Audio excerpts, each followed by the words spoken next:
France Bleu Maine.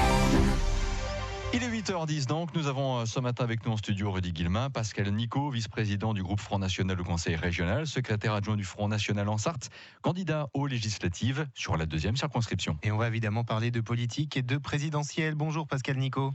Bonjour Monsieur Villemain et bonjour à tous vos auditeurs. Alors Marine Le Pen en tête au premier tour dans quasiment tous les sondages. Est-ce que vous y croyez? Vous vous en méfiez de ces sondages? Il faut toujours se méfier des sondages. Il ne faut pas tuer la peau de l'ours il faut pas vendre la peau de l'ours avant de l'avoir tué, bien évidemment. Mais cela dit, on a de bonnes raisons d'espérer que Marine soit au deuxième tour. Quand on voit l'engouement que suscite sa campagne sur le terrain, où nous sommes tous les jours, en Sarthe et évidemment dans les autres départements. Cette campagne, évidemment, elle est aussi marquée par les affaires. On en a largement parlé, on en parle encore un peu. L'affaire Fillon, bien sûr. Le FN n'est pas épargné. Un soupçon d'emploi fictif au Parlement européen, au Conseil régional Nord-Pas-de-Calais. Une dizaine de mises en examen aussi dans l'enquête sur le financement de la campagne de 2012. On ne va pas faire le procès ici, c'est pas notre rôle, mais ces affaires, elles plombent quand même un peu François Fillon, mais elles semblent ne pas vous atteindre au Front National. Comment vous l'expliquez ? Bon, d'abord, c'est des affaires qui n'ont strictement rien à voir sur le fond. L'affaire qui touche François Fillon, il y a des soupçons d'enrichissement personnel. Bon. Ce qui n'est pas le cas, effectivement, au Front National. C'est plutôt du financement de parti. Merci de le rappeler. Où effectivement, le sujet qui concerne les assistants parlementaires au Parlement européen et éventuellement au Conseil régional du Nord-Pas-de-Calais sont des affaires de soupçons d'emploi fictif sur des gens qui à l'évidence ont travaillé pour le Front National, alors pour le groupe à la région, dans leur fédération. Tout ça, c'est à la justice de l'établir. Mais ça n'écorne pas l'image du Front, on a l'impression. Non, mais écoutez, moi je suis élu au Conseil régional des Pays de la Loire. Nous avons 4 assistants, dont 2 sont à plein temps, et chacun reconnaîtra qu'ils sont tous les jours au travail à l'hôtel de région. 2 sont à temps partiel, et quand ils sont à temps partiel, la moitié de leur temps, ils la consacrent à leur action militante, et c'est parfaitement normal. Juste une dernière chose sur ces questions. Marine Le Pen qui refuse de se rendre à la convocation des juges pour un parti qui défend bec et ongle la police, le droit face aux délinquants. Est-ce que c'est pas un peu paradoxal ? Bon, d'abord, elle refuse pas de se rendre à la convocation des juges. Un peu quand même. Elle a décidé de la différer, ce qui est un peu différent. Donc, elle ira voir le juge d'instruction une fois l'élection présidentielle et législative terminée. C'est un sujet qui peut tout à fait attendre 2 mois, alors que ça fait déjà 2 ans ou 3 ans que cette instruction est démarrée. France Bleu Maine, 8h13, Pascal Nicot, vice-président du groupe Front National au Conseil régional, secrétaire adjoint du Front National en Sarthe, est notre invité ce matin. L'un des piliers du programme du Front National, c'est évidemment ce référendum sur l'appartenance à l'Union européenne. Quand ? Comment ?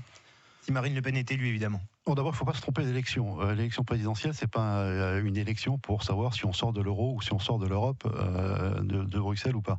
Ça peut, suivant le choix qu'on fait. Non, l'élection présidentielle, c'est pour élire un président de la République. Ce qu'a dit Marine Le Pen, pour que les choses soient bien claires, c'est qu'effectivement, son élection s'étant produite, elle s'engagera une phase de négociation avec l'Union européenne et avec la chancelière Merkel, qui dirige finalement l'Union européenne aujourd'hui. Il est bien évident que l'élection de Marine Le Pen changera complètement la donne en Europe.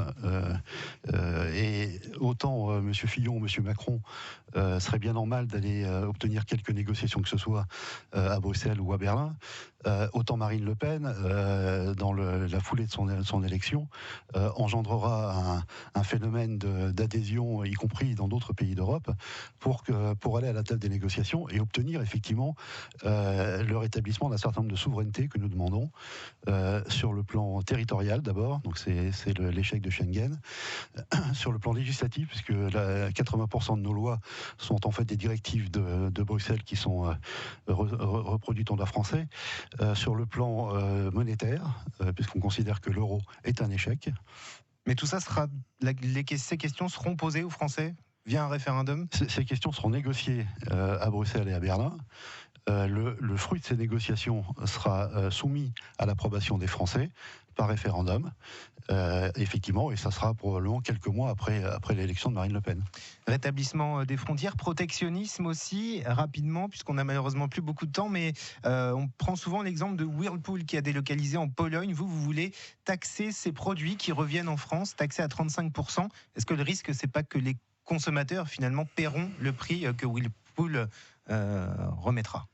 Alors, l'objectif d'abord, c'est de réindustrialiser ce pays. Il y a une urgence forcer absolue. les industriels à rester. Il y a une urgence absolue à réindustrialiser, pas seulement à rester, aussi à réintroduire sur le territoire national des pans industriels qui sont hélas partis ailleurs. Alors pour ça, effectivement, il va falloir adapter les barrières douanières, comme on dit, pour qu'effectivement on puisse laisser le temps à des industriels de recréer un tissu économique dans leur filière industrielle sur le territoire national. Et ça passe effectivement par la taxation d'un certain nombre de pays, donc de produits qui sont produits dans des pays pour lesquels il n'y a pas toujours les mêmes normes en termes environnementaux, en termes sociaux notamment. Merci beaucoup Pascal Nicot d'être venu ce matin au micro de France Bleu Maine, secrétaire adjoint donc du Front National en Sarthe. C'est moi qui vous remercie.